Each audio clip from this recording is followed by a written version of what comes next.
بسم اللہ الرحمن الرحیم۔ السلام علیکم محترم ناظرین، تاریخ اس شخص کی سیاہ و سفید قصوں سے بھری پڑی ہے جس کا نام ہلاکو خان تھا۔ یہ منگول سلطنت کا بانی تھا اور چنگیز خان کا وہ پوتا تھا جس نے چنگیز خان کے بعد دنیا کی تاریخ میں ظالم اور سفاک ترین حکمرانوں میں اپنا نام پیدا کیا۔ جب ہلاکو خان نے بغداد کو فتح کیا تو ہلاکو خان نے شہر کے باہر ڈیرہ ڈالا اور پورے شہر کے ارد گرد گھومنے لگا۔ روایات میں ملتا ہے کہ ہلاکو خان نے اس لوٹ مار اور اس جنگ میں تقریباً 4 لاکھ مسلمانوں کا قتل عام کیا اور پورے شہر کو لوٹ لیا، قدیم مسجدوں، محلات اور کتب خانوں کو مسمار کر دیا، اور حتیٰ کہ یہ بھی خبر ملی کہ ہلاکو خان نے جتنی بھی کتب خانے تھے ان کو دریاؤں میں بہا دیا، اور یہ بھی روایات ملتی ہیں کہ ان کی اتنی زیادہ تعداد تھی کہ کئی دن تک دریا کا پانی ان کتابوں پر لکھی ہوئی سیاہی کی وجہ سے سیاہ رہا تھا۔ اس بات سے اندازہ لگایا جا سکتا ہے کہ ہلاکو خان نے کتنے زیادہ کتب خانوں کو مسمار کیا، لیکن شہر کے اندر داخل نہ ہوا۔ آپ کے سپاہی بڑے حیران تھے۔ بہت سے کمانڈروں نے آپ سے سوال پوچھنے کی پوری کوشش کی، لیکن ان میں اتنی ہمت نہ ہوئی کہ وہ ہلاکو خان سے یہ سوال پوچھ سکیں کہ آپ ابھی تک شہر کے اندر داخل کیوں نہ ہوئے۔ لیکن ہلاکو خان کوئی عام انسان نہیں تھا۔ جتنا وہ ظالم اور طاقتور تھا اتنا ہی وہ عقل مند انسان تھا۔ وہ سمجھ گیا کہ میرے کمانڈر مجھ سے کیا سوال پوچھنا چاہتے ہیں۔ پھر ہلاکو خان نے اپنے تمام کمانڈروں کو اپنے پاس بلایا اور ان کو ایک قطار میں کھڑا کرتے ہوئے کہا کہ میں تمہارے چہروں سے ہی جان چکا ہوں کہ تمہارے اس وقت دماغ میں کیا چل رہا ہے۔ پھر ہلاکو خان نے کہا کہ میں جانتا ہوں کہ تم یہ سوال پوچھنا چاہتے ہو کہ میں ابھی تک بغداد شہر کو فتح کرنے کے بعد اس کے اندر داخل کیوں نہیں ہوا۔ اس کی وجہ یہ ہے کہ میرے دماغ میں 2 سوال ہیں۔ جب تک مجھے ان سوالوں کے جواب نہیں مل جاتے میں اس وقت تک بغداد شہر میں داخل نہیں ہوں گا۔ کمانڈروں نے عرض کی، حضور آپ بتائیں آپ کے کون سے سوال ہیں؟ تو ہلاکو خان نے کہا کہ تم بغداد شہر میں چلے جاؤ اور بغداد شہر کے سب سے بڑے عالم کو بلا کر میرے پاس لاؤ اور اسے حکم دو کہ وہ مجھ سے ملاقات کرے۔ ہلاکو خان نے کہا، مسلمانوں کی دین کے سربراہ ان کے عالم ہوتے ہیں، اس لیے وہ میرے سوالوں کا جواب دے سکیں گے۔ جب کمانڈروں نے یہ پیغام بغداد شہر میں پہنچایا تو کوئی بھی ایسا عالم نظر نہ آیا جو ہلاکو خان سے ملاقات کرنا چاہے، کیونکہ ہلاکو خان ایک ایسا انسان تھا جس کے ساتھ ایک عالم بات کرنا پسند نہیں کرتا تھا۔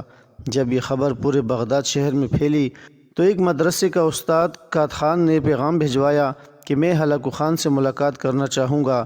دا خان ایک مدرسے میں بچوں کو پڑھاتا اور امامت بھی کرتا تھا۔ دوستو، یہ واقعہ بڑا دلچسپ اور سبق آموز ہے۔ آپ سے گزارش ہے کہ اسے غور سے سنیں۔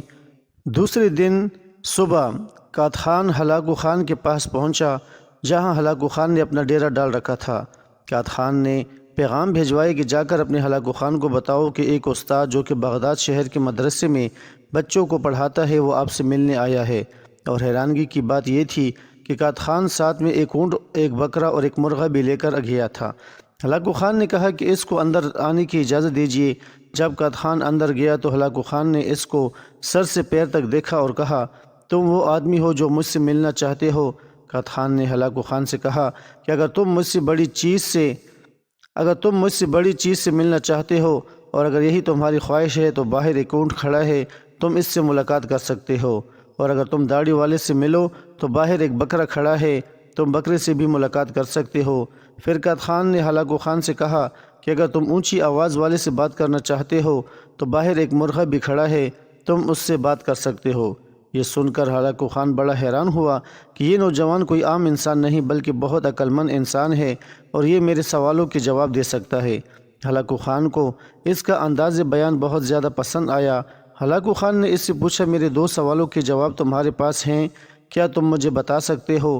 قات خان مسکرانے لگا اور کہا، ہلاکو خان، اس دنیا میں کوئی بھی سوال پیدا ہونے سے پہلے اس کا جواب بنتا ہے، پھر ہی وہ سوال تاریخ میں لکھا جاتا ہے۔ بتاؤ تمہارا کون سا سوال ہے، میں اس کا ضرور جواب دوں گا۔ ہلاکو خان قات خان کے انداز گفتگو کو دیکھ کر بڑا حیران ہوا کہ مسلمانوں کے ایک عام عالم میں اتنی جرأت اور اتنی ہمت ہے کہ وہ ہلاکو خان کے سامنے سینہ تان کے اتنی دلیری سے بات کر رہا ہے۔ ہلاکو خان کو اس کا انداز گفتگو بڑا پسند آیا، کیونکہ ہلاکو خان وہ انسان تھا جس کے سامنے بڑے بڑے امیر، بڑے بڑے کمانڈر، بڑے بڑے بادشاہ بھی جھک کر بات کرتے تھے۔ اس لیے ہلاکو خان کو اس عالم کا انداز گفتگو بہت اچھا لگا۔ پھر ہلاکو خان نے اس سے پہلا سوال کیا اور کہا، بتاؤ ایسی کون سی چیز ہے جو مجھے یہاں بغداد شہر میں لے کر آئی ہے؟ یہ سن کر قحط خان مسکرانے لگا اور کہا کہ مسلمانوں کو اللہ تعالیٰ کی طرف سے دی گئی نعمتوں کا شکرانہ نہ کرنے، آپس میں لڑنے، دولت کا حسد، عہدوں کا منصب کے لالچ نے تمہیں یہاں آنے کی اجازت دی۔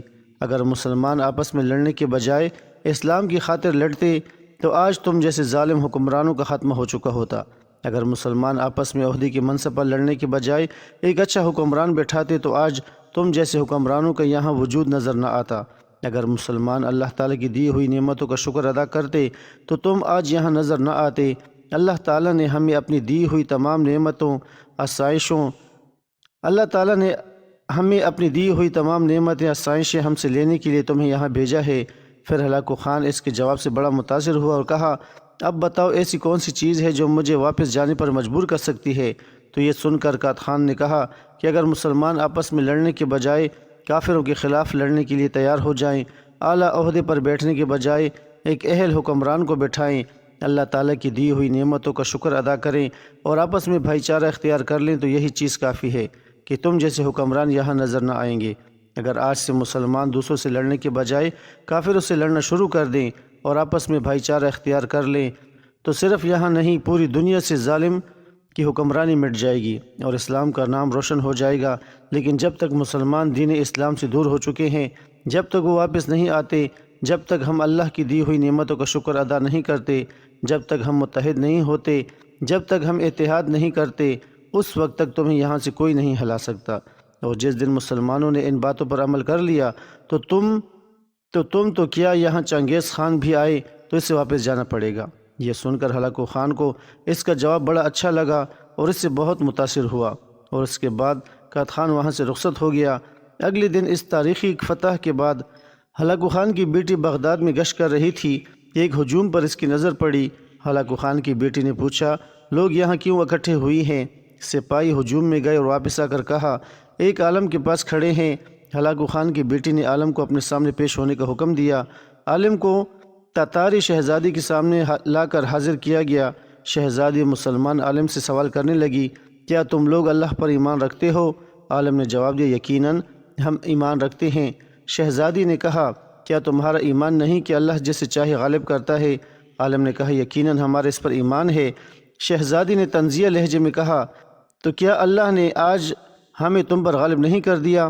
عالم نے سنجیدگی سے جواب دیا، یقیناً کر دیا ہے۔ شہزادی نے کہا، تو کیا اس بات کی دلیل نہیں کہ خدا ہمیں تم سے زیادہ چاہتا ہے؟ عالم نے مسکراتے ہوئے جواب دیا، نہیں شہزادی۔ شہزادی نے غصے سے کہا، کیسے؟ عالم نے کہا، تم نے کبھی چرواہے کو دیکھا ہے؟ شہزادی نے کہا، ہاں یقیناً دیکھا ہے۔ عالم نے کہا، کیا اس کے ریوڑ کے پیچھے چرواہے نے اپنے کچھ کتے بھی رکھ کر چھوڑے ہوتے ہیں؟ شہزادی نے جواب دیا، ہاں رکھے ہوتے ہیں۔ عالم نے کہا، اچھا تو اگر کچھ بھیڑیں چرواہے کو چھوڑ کر کسی طرف کو نکل کھڑی ہوں اور چرواہے کے ساتھ چلنے کو تیار ہی نہ ہوں تو چرواہا کیا کرتا ہے؟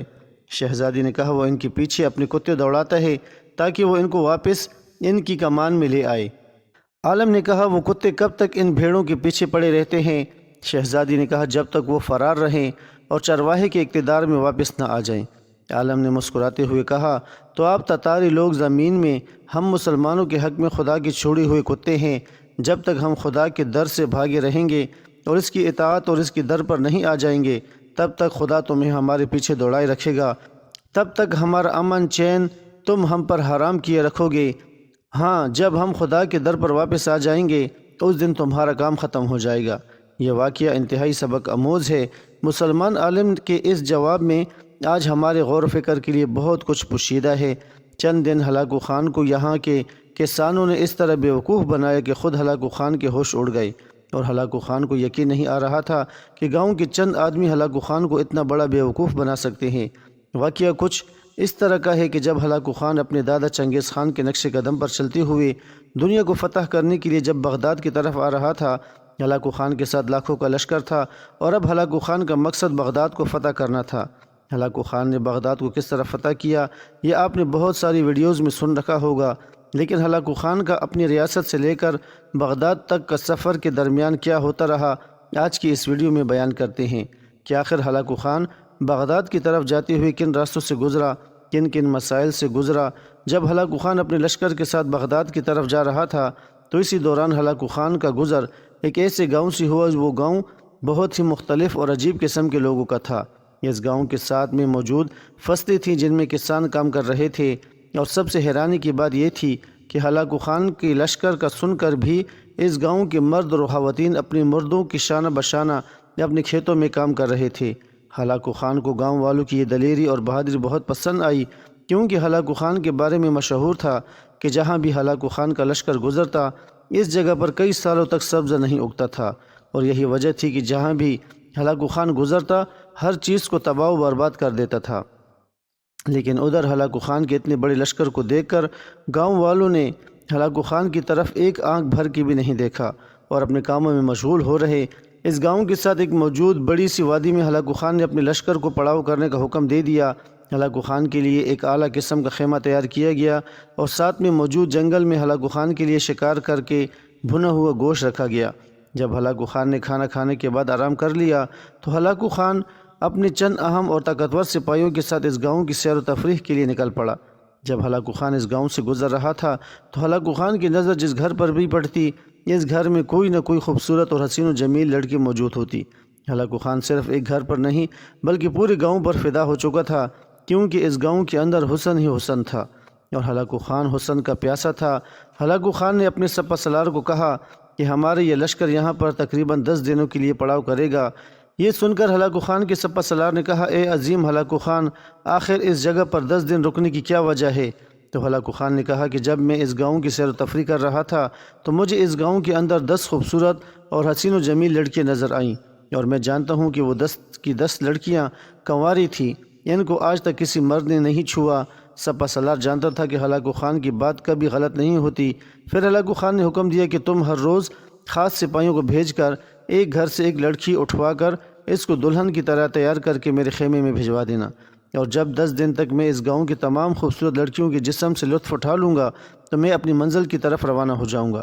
سپہ سالار نے اپنے ہلاکو خان کے آگے سر تسلیم خم کرتے ہوئے جھکا دیا۔ اب ہلاکو خان کے قافلے نے 10 دن وہاں پڑاؤ کیا، اور ہر روز ہلاکو خان کے سپاہی جاتے اور اس گھر میں ایک لڑکی کو اٹھا کر لاتے، اس کو دلہن کی طرح تیار کیا جاتا اور پھر ہلاکو خان کے خیمے میں بھیج دیتے۔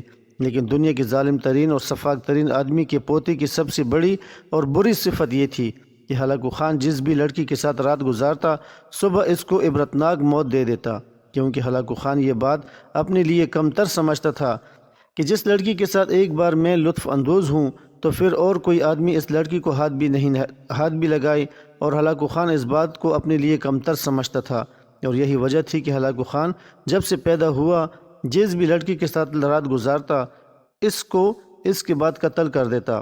کتابوں میں ملتا ہے کہ جب ہلاکو خان 14 سال کا تھا تو ہلاکو خان کی ایک دوست جو کہ اس کے باپ کے ساتھ ہی کی بیٹی تھی، ہلاکو خان نے 14 سال کی عمر میں اس لڑکی کے ساتھ زبردستی کی، اس کے بعد اس کو قتل کر دیا، اور اس وجہ سے ہلاکو خان کے والد اور اس کے ساتھی کے درمیان کافی اختلافات ہو گئی، اور اس بات پر ہلاکو خان کے باپ نے اسے کہا تھا کہ جب تم نے اس لڑکی کے جسم کو نوش کیا تو پھر اس کو تم نے قتل کیوں کیا؟ ہلاکو خان نے کہا تھا کہ مجھے یہ گوارا نہیں کہ جس لڑکی کو میں ہاتھ لگا لوں پھر اس کو کوئی ایرا غیرہ آدمی ہاتھ لگاتا پھرے، اور یہی وجہ تھی کہ ہلاکو خان 10 دن تک اس گاؤں کے جس لڑکی کے ساتھ رات گزارتا صبح اس کو قتل کروا دیتا۔ لیکن اس بار ہلاکو خان کا سب سے قریبی اور وفادار وزیر ساتھ تھا۔ جب پہلی رات ہلاکو خان کے سپاہی ایک لڑکی کو اٹھا کر لائے تو وزیر نے دیکھا کہ وہ لڑکی ایک بوڑھے بزرگ کی بیٹی تھی۔ وزیر کو بہت ترس آیا، لیکن وہ کچھ نہیں کر سکتا تھا۔ اب وہ وزیر سوچنے لگا کہ کس طرح اس لڑکی کو عبرتناک موت سے بچایا جائے۔ پھر اس کے دماغ میں ایک ترکیب آئی۔ صبح ہوئی اور ہلاکو خان نے اپنے سپاہیوں کو حکم دیا کہ اس لڑکی کو جا کر جنگلی جانوروں کے آگے پھینک دو۔ تو اتنے میں اس کے وزیر نے کہا، اے میرے عظیم خان، جب بھی تم کسی لڑکی کے ساتھ رات گزارتے ہو صبح اس کو جنگلی جانوروں کے آگے پھینکوا دیتے ہو، لیکن اس بار لڑکیوں کو کسی اور طریقے سے اذیت ناک سزا۔ ہلاکو خان نے کہا، اے وزیر بتاؤ ان کی کیا سزا ہونی چاہیے، ان کو کس طرح موت دینی چاہیے؟